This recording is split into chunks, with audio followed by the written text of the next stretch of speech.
क्या गलती ये हुई थी कि जब तुम दोनों की बारात नहीं हुई थी ना, तो वो मुझसे आके जिद किया करती थी कि मैं फला लड़के से मोहब्बत करती हूँ। अम्मी, मैं उससे मोहब्बत करती हूँ और मैं उससे ही मोहब्बत करती रहूंगी। हम दोनों के बीच अगर कोई भी आ गया तो अच्छा नहीं होगा। तो मैंने उसको कई बार समझाया कि बेटा, बड़ों से ऐसे बात नहीं करते, खासकर माँ बाप से ऐसे बात नहीं करते।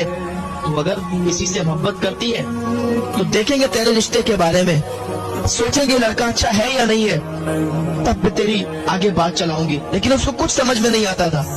वो मुझ पर भौंकने लगती थी, मुझे गालियां देती थी। एक बार तो उसने ऐसा किया कि मुझे थप्पड़ मार दिया और कहा, अम्मी ज्यादा मत बात किया करो, मैंने जो कह दिया वही कह। और सिर्फ बच्चे होते हैं, लड़कों की तो बात अलग है। लड़कियां बहुत सी होती हैं जो अपने माँ बाप को परेशान करती हैं, अपने माँ बाप पर हाथ तक उठा देती है, उन्हें गालियां देती है। आपको पता नहीं है, माँ बाप की दुआ में भी असर होता है, बद्दुआ में भी असर होता है। माँ बाप दुआ कर दे तो बच्चों के हक में तो बच्चों की जिंदगियां बन जाती है, और माँ बाप बद्दुआ कर दे तो बच्चों की जिंदगियां तबाह बर्बाद हो जाती है। आप क्या सोचते हो साहब? उसने मुझे थप्पड़ मार दिया। जब उसने थप्पड़ मारा तो मैं रोने लगी थी कि मेरी बेटी इतनी बड़ी हो गई, उससे हमने समझा दिया तो उसने थप्पड़ मार दिया। मैंने उस वक्त उसे बद्दुआ दी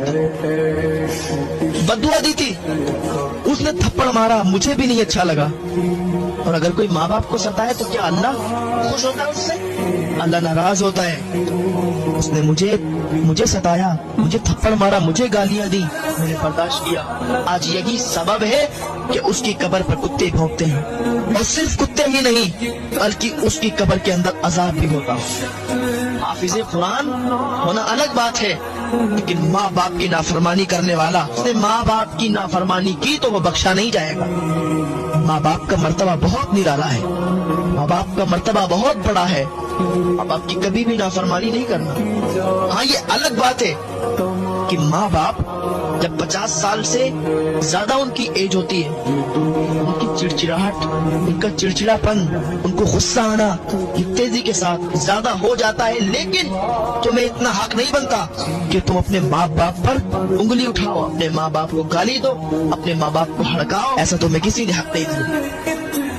50 साल से ऊपर जब उम्र गुजरती है तो इंसान चिड़चिड़ा हो जाता है, बात बात पर गुस्सा आता है। तो लेकिन तुम्हें क्या करना चाहिए? क्या तुम ऊंची जबान में बात करोगे? क्या तुम अपने बाप पर हाथ उठाओगे? अपनी माँ को गालियां दोगे? नहीं, नजरअंदाज करना सीखो।